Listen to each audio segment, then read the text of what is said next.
Assalamualaikum warahmatullahi wabarakatuh.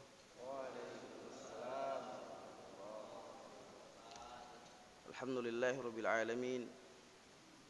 Wassalatu wassalamu ala asyrafil anbiya'i wal mursalin Sayyidina Muhammadin wa ala alihi wa sahbihi ajma'in.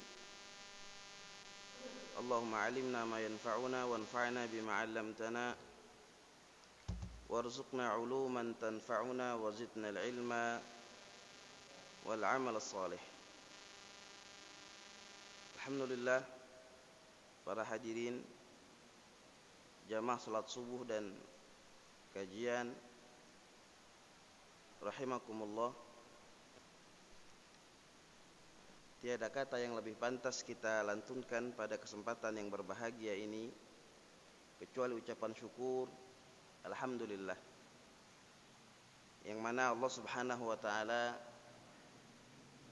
masih mempercayakan kehidupan kepada kita, sehingga dengan nikmat hidup ini kita bisa terus memaksimalkan ibadah serta ubudiyah kita kepada Allah Subhanahu wa taala. Allah Subhanahu wa taala berfirman di dalam surat Fatir, awalam nu'ammirkum ma yatazakkaru fihi man tazakkara wa ja'akumun nadhir. Allah Subhanahu wa taala menyampaikan yang artinya, bukankah kata Allah, kami telah memanjangkan umur kalian. Awalam nu'ammirkum, bukankah kami telah mengaruniakan kepada kalian umur yang cukup.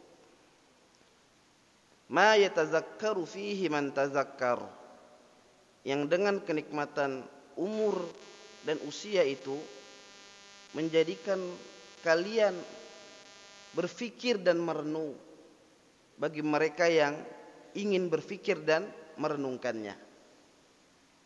Para hadirin jamaah rahimakumullah, nikmat umur dan usia yang Allah Subhanahu wa taala karuniakan kepada kita cukup untuk menjadikan kita berfikir bahwasanya Allah Subhanahu wa taala masih sangat begitu sayang kepada kita. Allah Subhanahu wa taala mudahkan urusan-urusan kita. Allah Subhanahu wa taala hantarkan kita pada capaian-capaian hidup kita.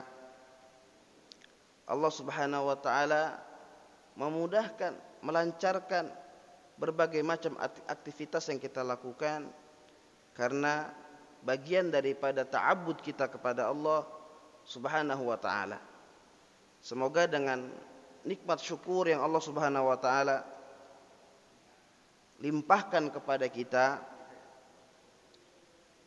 menjadikan Allah Subhanahu wa taala berkenan mengekalkan kenikmatan ini kepada kita.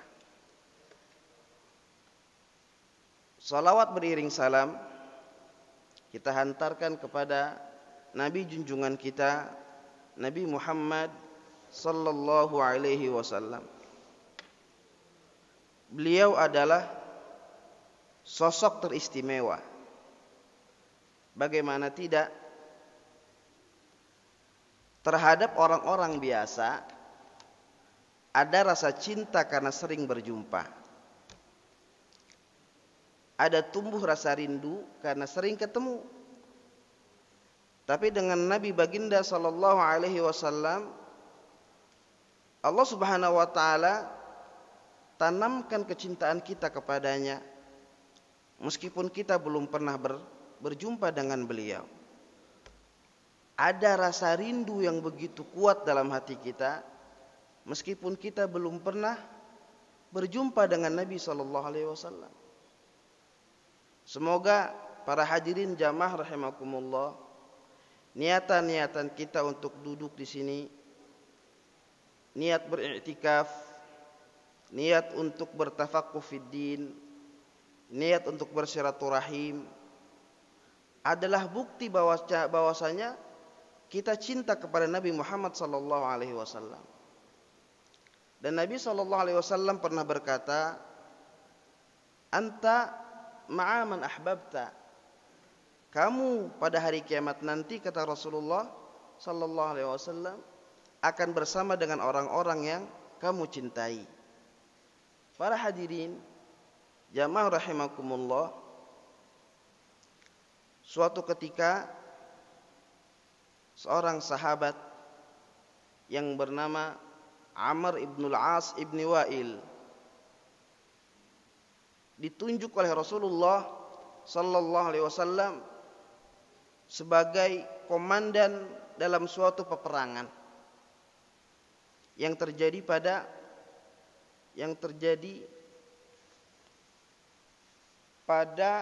18 kenabian. Waktu itu Amr ibn al-As merasa kaget bagaimana Nabi sallallahu alaihi wasallam memilih beliau sebagai komandan peperangan ini yang akan dikirim kepada kabilah Qudha'ah, salah satu kabilah yang ada di pesisir kota Madinah. Padahal di sana ada sahabat-sahabat senior, ada Abu Bakar As-Siddiq, ada Umar bin Al-Khattab, dan sahabat-sahabat senior lainnya.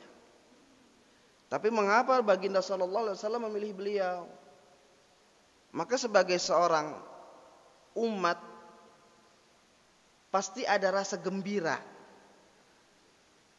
Ada sebuah isyarat, mungkin saja Nabi sallallahu alaihi wasallam memilih dia sebagai komandan peperangan daripada sahabat-sahabat senior lainnya, adalah bukti kalau Nabi cinta kepada Amr ibn al-As. Untuk menghilangkan keraguan itu, apakah betul Nabi cinta kepada beliau atau tidak, Amr ibn al-As bertanya kepada Rasulullah sallallahu alaihi wasallam. Wa qala ya Rasulullah, man ahabbun nasa ilaik? Ya Rasulullah, siapakah manusia yang paling engkau cintai? Wa qala an-nabiy sallallahu alaihi wasallam, Aisyah. Orang yang paling aku cintai, kata Rasulullah, adalah Aisyah. Tidak berhenti sampai di situ para hadirin. Amr ibn al-As kembali bertanya lagi, "Tsumma man?" Kemudian siapa lagi? Wa qala an-nabiy sallallahu alaihi wasallam, abuha. Yang aku cintai setelah Aisyah adalah ayahnya, yaitu Abu Bakar As-Siddiq. Tidak berhenti sampai di situ, bertanya lagi, "Tsumma man?" Kemudian siapa lagi ya Rasulullah? Wa qala an-nabiy sallallahu alaihi wasallam, Umar bin Al-Khattab. Fasakat.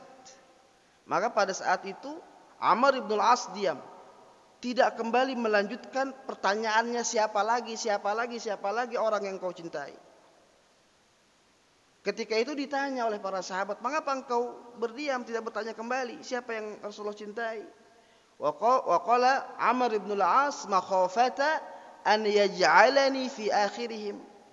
Aku takut jangan-jangan aku menjadi seseorang yang terakhir dicintai oleh Nabi sallallahu alaihi wasallam. Hadis sahih riwayat Imam Muslim.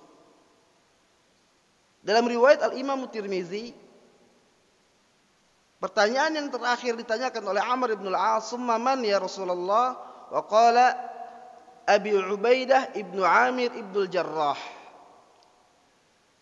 Di situ para hadirin jamaah rahimakumullah, terkadang kita berpikir, sosok seperti Amr ibn al-As, yang salah satu pemuda memeluk Islam, yang salah satu orang yang memeluk Islam di usia muda. Bahkan Amr ibn al-As rela untuk meninggalkan ayahnya yang tidak mau beriman di salah satu peperangan yang Allah Subhanahu wa taala kisahkan dalam surat At-Taghabun, di mana peperangan terjadi antara kaum muslimin dengan kaum kufar. Pada saat itu terpaksa, apakah Amr mesti membunuh ayahnya yang tidak ingin beriman, Al-As ibn Wa'il? Pada saat itu, karena untuk menjunjung agama Allah, maka pada saat itu Amr ibn al-As membunuh ayahnya dalam suatu peperangan. sudah mengorbankan sampai ayahnya, hartanya, tapi beliau tidak disebutkan namanya oleh Rasulullah sallallahu alaihi wasallam. Amr ibn al-As memiliki anak bernama Abdullah. Abdullah ibnu Amr ibn al-As. Abdullah ini menjadi seorang perawi dalam hadis yang tidak boleh kita ragukan pernyataan hadis yang beliau sampaikan. Nabi sallallahu alaihi wasallam mengatakan bahwasanya la tashakku man qala min arba'ati abadilah. Jangan kalian ragu terhadap pernyataan yang membawa hadisku dari 4 orang yang bernama Abdullah. Abdullah bin Umar, Abdullah bin Mas'ud, Abdullah bin Muaz, Abdullah bin Amr bin al-As. Bahkan Abu Hurairah pernah berkata dalam sebuah hadis yang sahih, wa qala afqahu minni hadisan Abdullah ibnu Amr ibn al-As ibn Wa'il. Seorang yang paling faqih dalam hadis lebih daripada aku, kata Abu Hurairah, adalah Abdullah ibnu Amr ibn al-As. Dan ditanya, kenapa Abdullah ibnu Amr lebih faqih daripada engkau, padahal engkau yang paling banyak menghafalkan hadis? Wa qala Abu Hurairah, li'annahu kana yaktub wa ana la aktub. Dulu Abdullah ibnu Amr ibn al-As menulis hadis, sedangkan aku tidak menulis hadis. Abdullah ibnu Amr ibn al-As menjadi salah seorang sahabat yang diizinkan untuk menulis sabda-sabda Rasulullah sallallahu alaihi wasallam di awal perjuangan Islam. Bahkan ulama hadis menyampaikan kepada kita satu kitab awal dalam pembahasan hadis adalah kitab At-Tasnif. Kitab At-Tasnif adalah kitab yang ditulis oleh Abdullah ibnu Amr ibn al-As. Dari situlah akan lahir musannafat dalam kitab hadis. Para hadirin jamaah rahimakumullah, mungkin terkadang kita merasa malu, kita merasa khawatir ketika Abdullah ibnu Amr saja, ketika Amr ibn al-As dengan begitu banyak perjuangannya menjadi sahabat yang diutus oleh Rasulullah sebagai gubernur di kota Mesir, tidak disebutkan namanya oleh Rasulullah SAW. Bagaimana kita? Sedangkan ketika kita menilik salah satu hadis yang diriwayatkan oleh Imam Muslim, hadis sahih, bahwasanya Abu Farras Rabi'ah ibnu Ka'ab, khadimun Nabi sallallahu alaihi wasallam, pernah bermalam bersama Nabi sallallahu alaihi wasallam. Beliau adalah pembantunya Rasulullah. Pada pagi hari, ataituhu biwudu'ihi wa hajati. Abu Farras Rabi'ah ibnu Ka'ab menyiapkan wudunya Nabi, menyiapkan keperluan-keperluan yang dibutuhkan Nabi untuk melaksanakan salat subuh. Mendapatkan pelayanan yang begitu luar biasa dari khadimnya Rabi'ah ibnu Ka'ab, Nabi SAW bertanya kepada beliau, qala ya Rabi'ah salni. Wahai Rabi'ah, mintalah kepadaku, engkau mau apa? Apa yang dipinta oleh Rabi'ah ibnu Ka'ab? Wa qala ya Nabi sallallahu alaihi wasallam, uridu murafaqataka fil jannah. Ya Rasulullah, satu keinginanku agar Allah mengizinkanku bersamamu nanti di surga. Mendapatkan permintaan yang besar ini, Nabi sallallahu alaihi wasallam bertanya lagi, aghairu dzalik? Adakah permintaan yang lain? Para hadirin jamaah rahimakumullah, maka Rabi'ah berkata, huwa zaka ya Rasulullah, hanya itu saja permintaanku. Maka Nabi sallallahu alaihi wasallam bersabda, a'inni ala nafsika bi kasratis sujud. Agar aku bisa mewujudkan permintaanmu, bantulah aku untuk mewujudkannya dengan engkau memperbanyak sujud kepada Allah Subhanahu wa taala. Dari hadis ini para hadirin jamaah rahimakumullah, ada peluang kita untuk bisa bersama Nabi SAW di surga nanti. Dalam hadis ini memberikan kepada kita keterangan, motivasi umat biasa seperti kita, orang-orang biasa seperti kita yang tidak pernah berjumpa dengan Nabi, yang mungkin skala perjuangan kita tidak sama dengan para sahabat, tapi ada peluang kebersamaan kita dengan Nabi sallallahu alaihi wasallam apabila menilik hadis daripada Rabi'ah ibnu Ka'ab. Ada peluang yang lain dalam hadis yang sahih Bukhari dengan Muslim, ketika Rasulullah berjalan dengan dua orang sahabat yang beliau cintai, dengan Nabi memegang kedua tangan dua sahabat ini. Sebelah kanan ada Amr ibnu Hisham. Di sebelahnya lagi ada Umar ibn Khattab. Ketika itu para hadirin jamaah rahimakumullah, tiba-tiba Rasulullah mengangkat tangannya Umar dan meletakkan tangan Umar di dada yang mulia baginda Rasulullah sallallahu alaihi wasallam. Di sebelah kanannya ada Abdullah ibnu Hisham. Dia menyaksikan apa yang dilakukan oleh Nabi sallallahu alaihi wasallam. Dengan Nabi tidak mengangkat tangan Abdullah ibnu Hisham, lebih mengutamakan tangannya Umar ibn Khattab. Mendapatkan perlakuan yang istimewa ini, Umar berkata kepada Rasulullah, "Ya Rasulullah, la anta ahabbu ilayya min kulli syai' illa nafsi." Ya Rasulullah, sungguh engkau adalah sosok yang paling aku cintai dari berbagai macam apa yang aku miliki kecuali diriku. Fasakata Nabi sallallahu alaihi wasallam, Nabi diam sebentar. Wa qala ya Umar, la ya Umar, hatta an tuhibba min malika wa nafsik. Engkau tidak akan sampai kepada keimanan yang sempurna sampai engkau mencintai aku lebih dari apa yang engkau miliki, begitu juga dirimu. Wa qala Umar bin Khattab, ya Rasulullah, la anta ahabbu ilayya min kulli syai' wa nafsi. Pada saat ini ya Rasulullah, aku mencintai engkau dari berbagai macam apa yang aku miliki, bahkan diriku sendiri. Wa qala Nabi sallallahu alaihi wasallam, al-an ya Umar, al-an ya Umar, al-an ya Umar. Sekarang engkau telah sampai kepada derajat keimanan yang sempurna.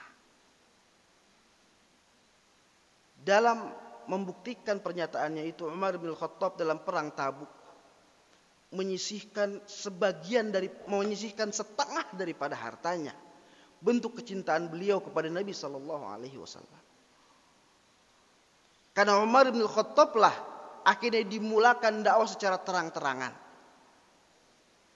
Kalau kita sekarang pergi ke Mekah Al-Mukarramah, kita di sana menyaksikan ada gedung Darut Tauhid di sebelah utara Mekah itu. Itu adalah bagian daripada gunung yang pernah dinisbatkan kepada namanya Umar bin Khattab. Itu adalah namanya Jabal Umar bin Khattab. Mengapa dikatakan Jabal Umar? Disitulah Umar pernah menantang orang-orang Quraisy. Siapa yang berani menyakiti Rasulullah, maka akan bersentuhan dengan pedangku.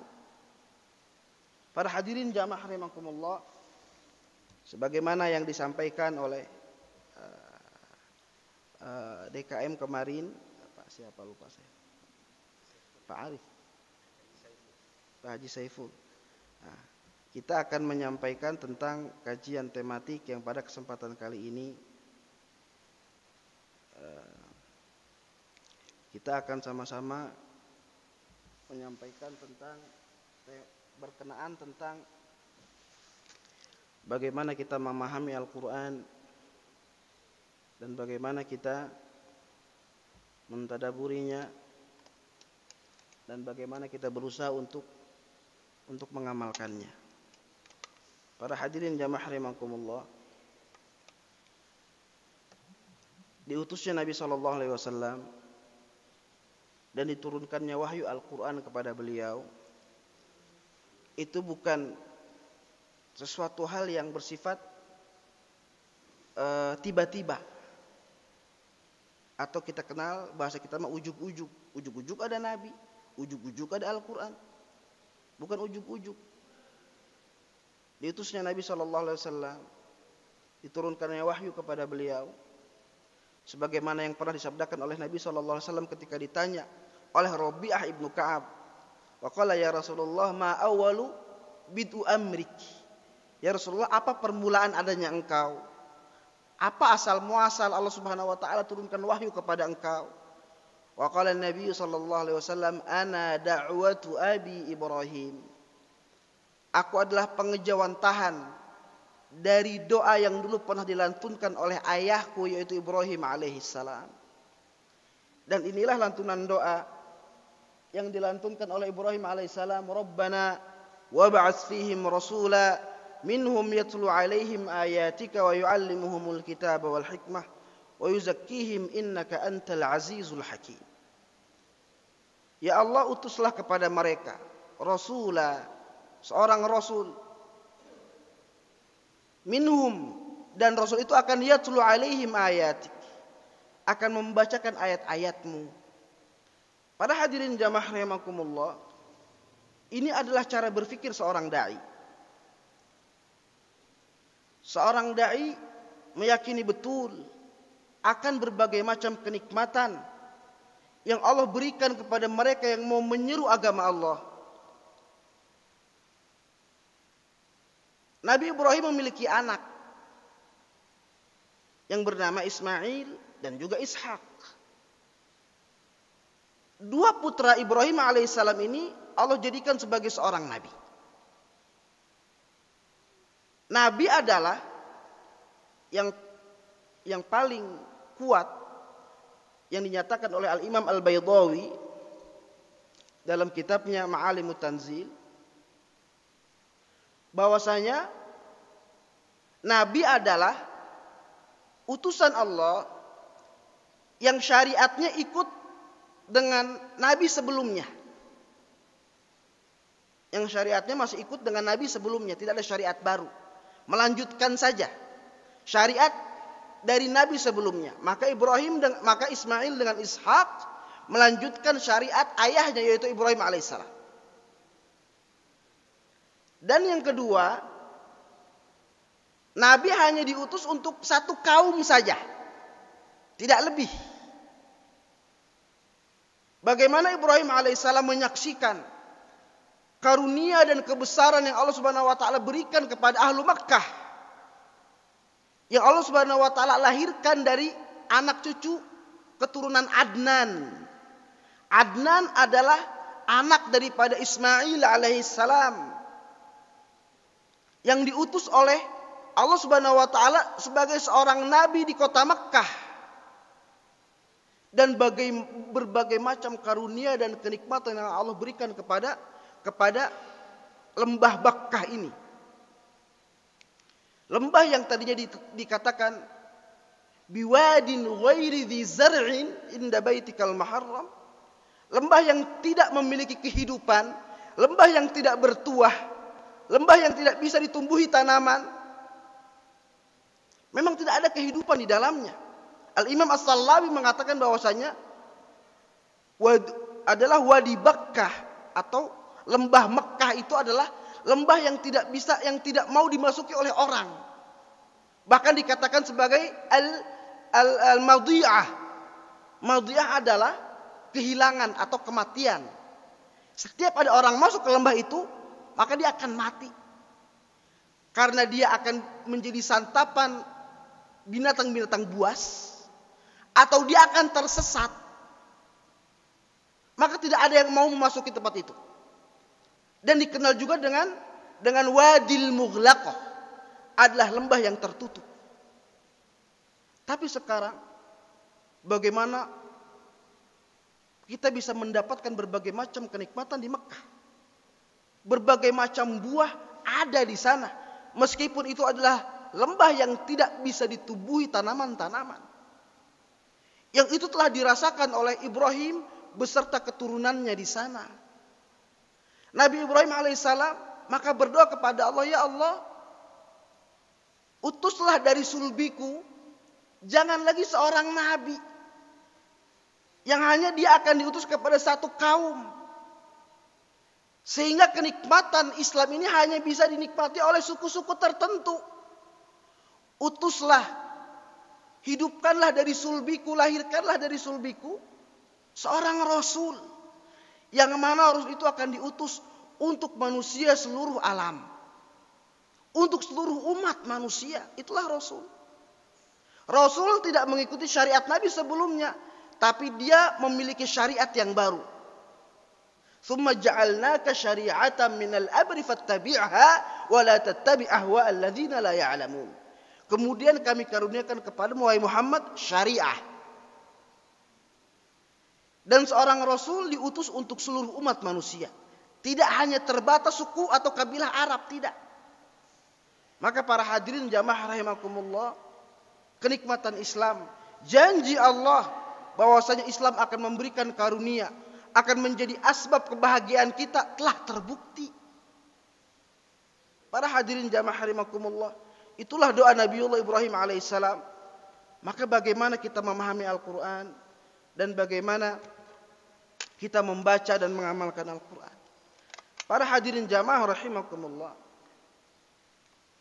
ketika kita membaca ayat yang tadi disampaikan, Rabbana wab'ats fihim rasulan, Rabbana wab'ats fihim rasulan minhum yatlu alaihim ayatik wa yu'allimuhumul kitaba wal hikmata wa yuzakkihim innaka antal azizul hakim.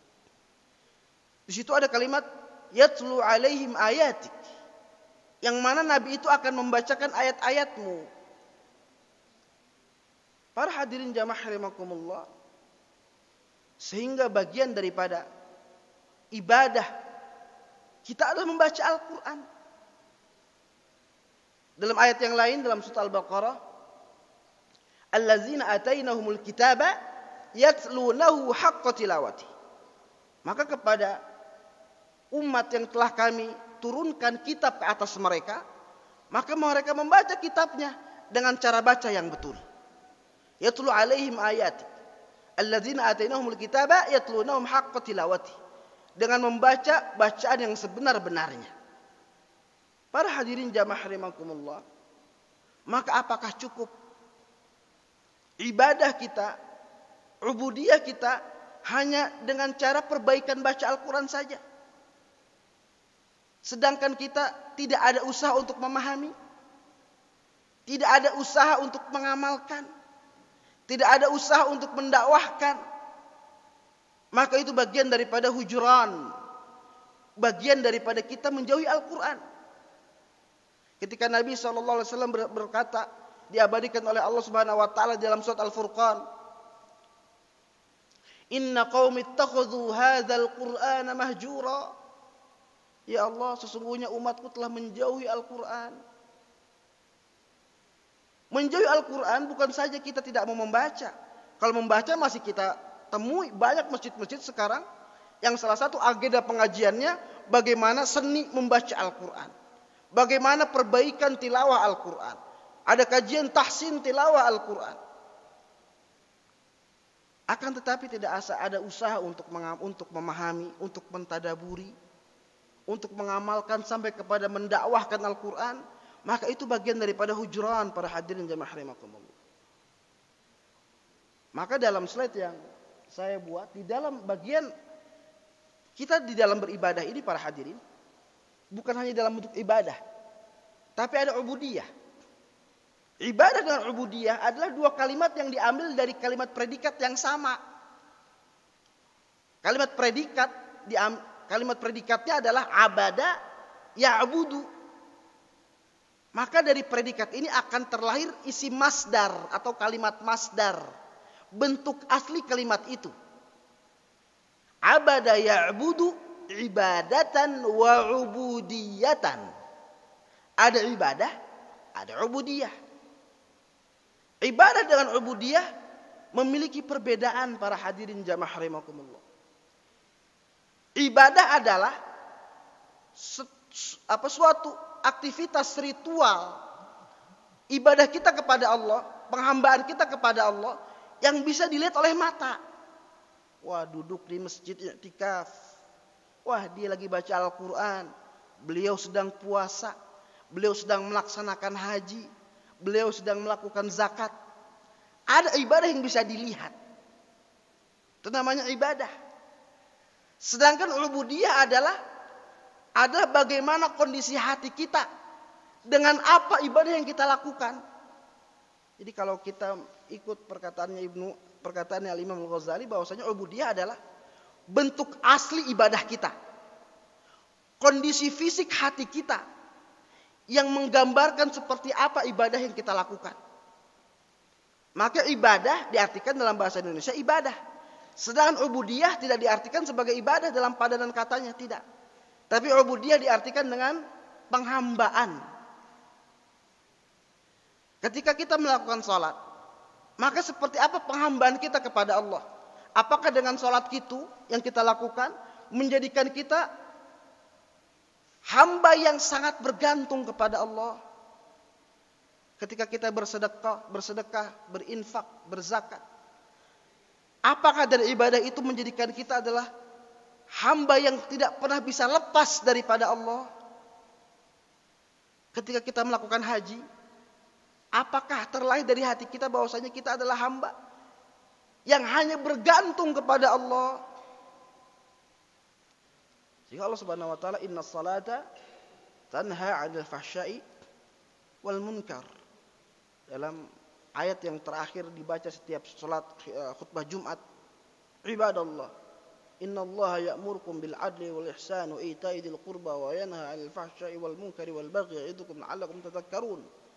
Dalam surat An-Nahl. Para hadirin jamaah rahimakumullah, di dalam bacaan Al-Qur'an kita ada ubudiyah memang.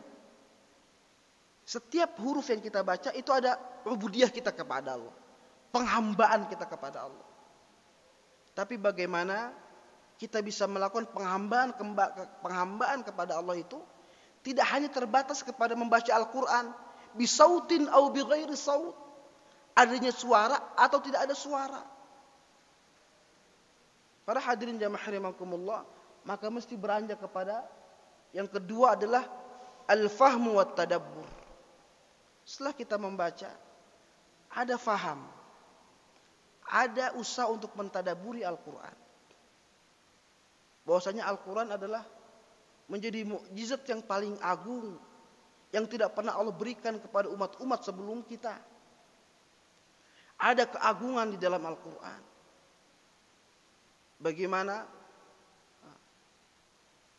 Al-Quran ketika tadi kalau kita salat subuh kita mendengar imam membaca surat Al-Balad yang pertama itu. Wahadainahu najdain. Dan kami telah memberikan petunjuk kepada anak kecil untuk mencari puting ibunya ketika dia dilahirkan. Itu anak kecil baru lahir, nggak tahu ibunya. Awal dia dilahirkan itu menjadi ASI yang paling baik, ASI eksekutif, ASI yang paling eksklusif, yang paling baik. Ditaruh saja di dada dia. Maka bayi itu terus akan dia cari. Gak pernah belajar. Itu wahadainahu najdain. Bagaimana ayat-ayat ketika Allah Subhanahu wa taala menggambarkan kepada kita orang-orang beriman itu gak susah kalau disuruh. Karena hati mereka itu lembut. Ketika mereka disuruh baik, maka mereka mudah melakukan kebaikan. Maka mudah melakukan kebaikan ketika itu diperintahkan kepada orang-orang beriman. Seperti kita mudah membaca ayat itu. Dalam surat An-Nisa, Allah Subhanahu wa taala berfirman, "Ya ayyuhalladzina amanu, khudhu hidzrakum fanfiru subatin aw infiru jami'a." Enak bacanya. Tidak ada tekanan, tidak ada paksaan, tidak ada takalluf berlebihan. Karena semua huruf-hurufnya keluar daripada izlaq. Izlaq itu yang keluar dari bibir, Pak. Khudhu hidzrakum fanfiru subatin aw infiru jami'an.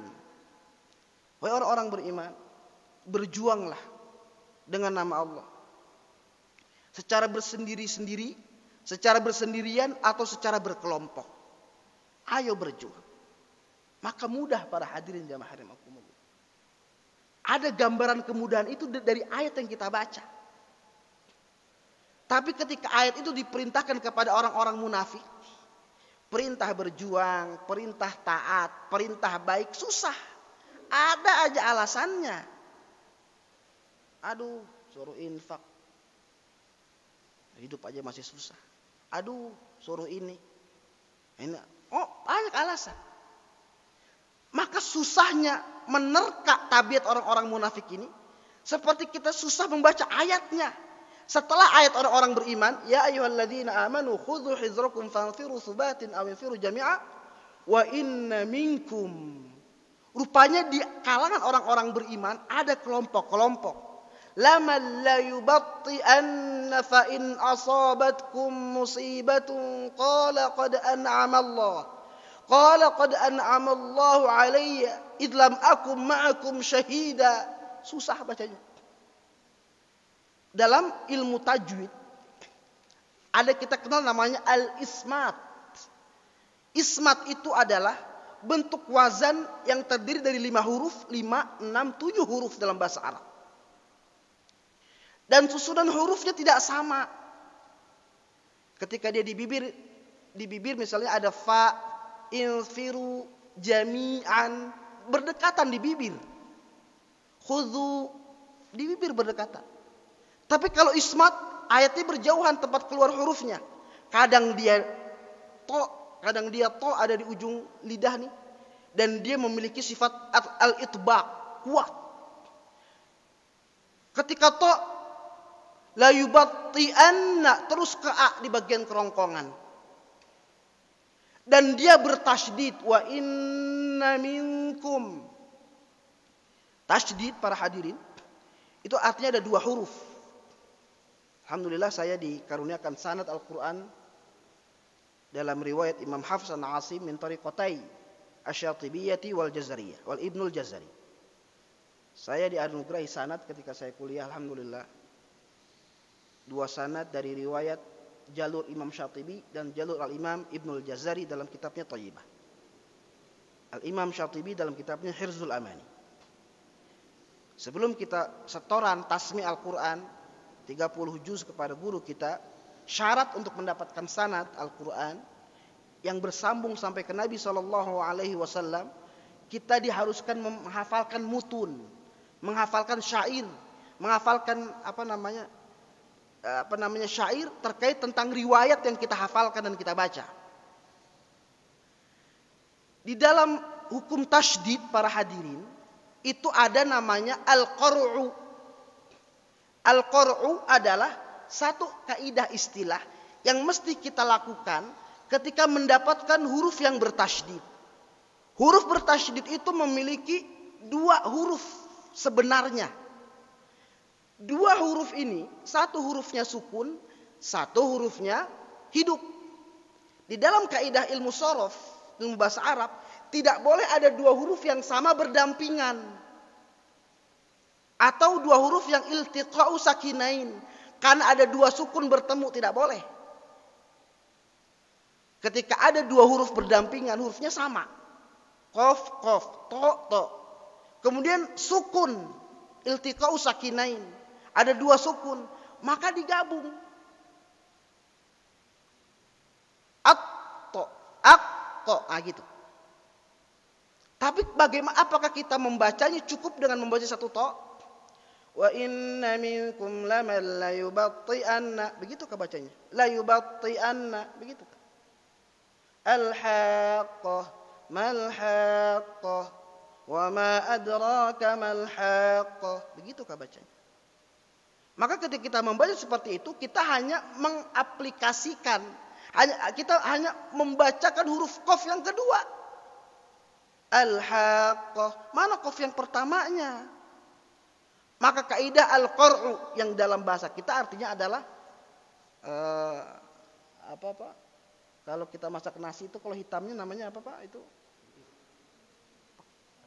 kerak. Nah, kerak kata Pak Haji. Kalau kita masak nasi yang hitam bagian bawah itu namanya kerak. Namanya al-qar'u. Kenapa dikatakan kerak? Kerak bawah tuh. Bahwasanya kita mesti kena dulu ke bawahnya sebelum kita melanjutkan ke bagian atas, yaitu huruf kedua. Al-haq. Nah itu huruf pertama. Qah, baru huruf kedua. Al-haqqah mal-haqqah. Jadi kena huruf pertamanya.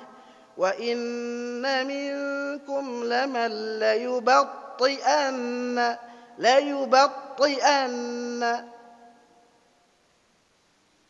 Di dalam bahasa Arab, qara bukan dalam kondisi seperti ini. Apabila ada huruf Musanna, huruf alif, Pak. Atamuruna an-nasa bil birri wa ta'muruna an-nasa bil birri wa tansawna anfusakum wa antum tatluna al-kitab. Pada hadirin jamaah rahimakumullah ada kalimat misalnya wattaqullah wa yu'allimukumullah. Wattaqullah, kan ada waw tuh, Pak. Ada waw. Wattaqu Allah, kan gitu bacanya. Waw itu menunjukkan jamak. Wattaqullah. Kita membacanya wattaqullah. Salah, tidak sempurna. Wattaqullah. Wattaqullah. La-nya dikuatkan, diangkat intonasinya yang kita kenal dengan at-tarannum untuk menegaskan ada waw di situ. Dalam surat An-Naml, walaqad ataina Dawuda wa Sulaimana ilma wa qala, dua orang kembali kepada Daud dengan Sulaiman, wa qala alhamdulillah. Tapi kan enggak begitu bacanya kita. Wa qala alhamdulillahilladzi faddalana ala katsirin min ibadikal mu'minin, kan gitu bacanya. Wa qala alhamdulillah. Alifnya enggak kelihatan tuh. Di dalam bacaan kita enggak kelihatan. Pertanyaannya dalam tulisan ada enggak? Ada. Maka membacanya bukan wa qala alhamdulillah, wa qala alhamdulillah. Ditekan, diangkat sedikit. Itu yang kami pelajari daripada Syekh Muhammad Said Khair Ismail ketika mendapatkan sanad Asy-Syatibi daripada Imam Asy-Syatibiyah di Sudan. Begitu bacanya para hadirin jamaah rahimakumullah. Karena para hadirin dalam kajian bacaan itu ada pemahaman dan mentadaburi huruf-huruf Al-Qur'an. Ketika kita baca ayat itu susah, banyak gunnahnya. Wa inna, gunnah satu, nun musyaddadah. Minkum, nun mati bertemu dengan kaf, ikhfa. Laman la yubatti'anna, nun bertasydid. Gunnah ada 7 hukum. Hukum gunnah ada 7. Nun bertasydid, mim bertasydid, ikhfa, iqlab, idgham, kemudian ikhfa syafawi, idgham mislain. Itu bagian daripada hukum gunnah. Hukum gunnah enggak boleh kurang dari 2. Al-Imam Asy-Syatibi mengatakan bahwasanya aksar min harakataini afdal wa aula. Membaca gunnah lebih daripada 2 jauh lebih afdal daripada kita baca kurang dari 2. Jadi kenapa gunnah? Bahkan sebagian jalur qiraat mengatakan kesalahan gunnah menjadi kesalahan yang fatal. Karena ada penegasan di sana. Para hadirin jamaah rahimakumullah, ada suatu penegasan. Fahmu wa tadabbur, dan begitu banyak ayat-ayat terkait tentang bagaimana memahami Al-Qur'an dan mentadabbur Al-Qur'an. Sampai kepada al-idrak wa ta'assur. Bagaimana ada sebuah pemahaman istau'aba yastau'bu isti'aban at-ta'aqqul. Pemahaman yang menyeluruh terhadap makna Al-Qur'an. Sehingga pemahaman Al-Quran itu mampu memberikan dampak kepada jiwa dan hati kita. At-ta'athur. Ada dampaknya, ada kesan. Apa kesan yang diinginkan? Misalnya kita membaca ayat tentang diperintahkan untuk melaksanakan sholat. Bahwasanya perintah itu yang kita baca dalam ayat Al-Quran pertama kali ditujukan kepada kita yang membaca sebelum orang lain. Ada perintah untuk nahyu anil munkar. Ayat itu diperintahkan dulu kepada kita sebelum kepada orang lain. Ada perintah berhijab untuk perempuan. Bahwasanya ayat itu diperintahkan untuk keluarga kita, istri kita, anak-anak perempuan kita. Sebelum untuk orang lain. Para hadirin jamaah rahimakumullah, sampai terakhir kembali kepada al-amal was-suluk. Bagaimana pengamalan Al-Qur'an dan kita sudah terbiasa dengan amalan-amalan itu. Menjadi suluk, menjadi adat, menjadi kebiasaan. Ketika ada orang melakukan itu, kita tidak merasa asing. Ada orang baca Al-Quran, hataman 1 kali duduk. Kok bisa? Emang boleh? Ada hataman Al-Quran 3 kali, 3 hari, 1 hari 10 juz. Kok bisa? Mana mungkin? Kok ente bisa hafal Quran? Emang menjadi sebuah keasingan terhadap sebuah perkara kebaikan. Ada orang pagi-pagi sebelum subuh datang ke masjid. Waktu panas kemarin masih juga sholat zuhur ke masjid. Kemana-mana kita bawa mushaf untuk baca Al-Quran. Sebagian orang merasa asing dengan kebaikan-kebaikan yang kita lakukan. Tapi ketika sudah sampai kepada suluk, tidak lagi. Para hadirin jamaah rahimakumullah, itulah tilawah. Di dalam 3 menit lagi sampai pukul 6 sebelum kita tilawah Al-Quran.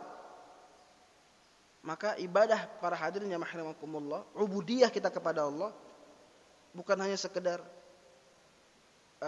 iqamatul huruf wa ma'rifatul wukuf. Bukan cuma kita tahu baca hurufnya, tahu di mana tempat perberhentiannya. Tapi ubudiyah itu dari segala macam sisinya. Dari memahaminya, bagian daripada ubudiyah penghambaan kita kepada Allah. Pengamalannya, ada bagian daripada ubudiyah kita kepada Allah. Yang perkara-perkara itu tidak bisa dilepaskan atau tidak bisa dipisah antara satu dengan yang lainnya. Ketika kita memahami tilawah Al-Quran, para hadirin, maka yang dimaksud dengan tilawah adalah al-qiraatul murattalatul mutatabi'ah. Adalah bacaan yang berkesinambungan, terus menerus enggak berhenti. Di dalam khatam Al-Quran kita mengenal istilah namanya hillul murtahal. Jadi ketika kita baca Al-Quran, khatam nih, sampai surat An-Nas, terus baca khatam kah? Tidak. An-Nas selesai, lanjutkan ke Al-Fatihah, lanjutkan terus beberapa ayat dari surat Al-Baqarah, baru khatam Al-Quran. Karena bacaan Al-Quran adalah al-qiraatul murattalatul mutatabi'ah, terus berkesinambungan. Enggak boleh berhenti. Wa umirtu an atluwa wa umirtu an akuna minal muslimin dalam surat Al-Qasas, wa an atluwal Quran.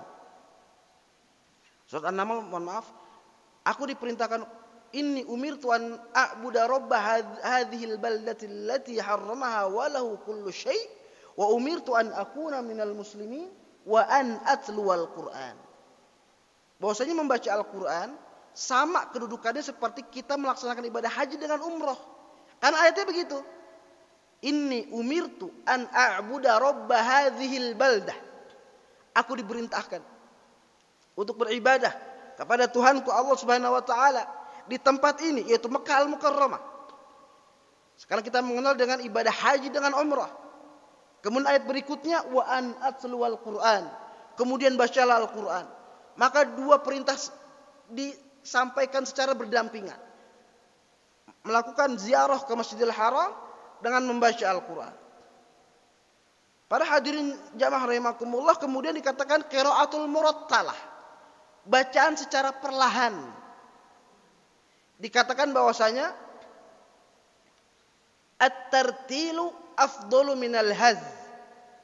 Bacaan secara perlahan, pelan-pelan, satu huruf demi huruf dibaca dengan betul, lebih utama daripada kita membaca bacaan dengan cara haz, dengan cara cepat. Dikatakan oleh Al-Imam Asy-Syatibi, li'anna la yasihu tadabburi ma'al haz. Karena tidak mungkin kita mentadaburi Al-Quran dengan bacaan cepat. Bismillahirrahmanirrahim, alhamdulillahirabbil alamin, arrahmanirrahim, maliki yaumiddin. Enggak dapat. Enggak mungkin mentadaburi Al-Quran dengan bacaan seperti itu. Al-qiraatul murattalatul mutatabi'ah. Kemudian ada kalimat al-mutatabi'ah. Apa itu al-mutatabi'ah? Berkesinambungan terus menerus. Bahwasanya bacaan kita itu mesti berlanjut terus menerus, para hadirin jamaah rahimakumullah. Dan yang kedua adalah al-ittiba', mengikuti. Yang disebut juga dengan tartil atau tilawah, artinya adalah mengikuti, bukan qiraah. Yang pertama qiraah maknanya, yang kedua maknanya adalah mengikuti. Al-ittiba', al-ittiba'. As-tsani bimakna al-ittiba'. Ittiba' dalam bahasa kita kan mengikuti. Apa artinya mengikuti? Bahwasanya kita membaca Al-Quran tidak boleh sesuai dengan mood. Kayaknya mood saya sekarang bacanya so deh. Kayaknya so ini kurang mantap. Besok-besok saya mau bacanya so. Kayaknya kurang mantap deh. Besok-besok bacanya so. Sesuai dengan mood, feeling. Kayaknya sekarang kita bacanya besok bacanya besoknya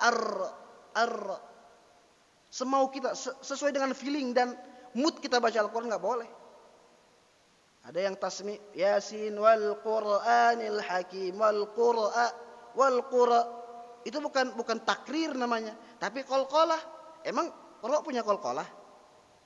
Ra mah enggak ada qalqalah. Wal Qur'anil Hakim. Bukan wal Qura. Qira'atun mutatabi'ah.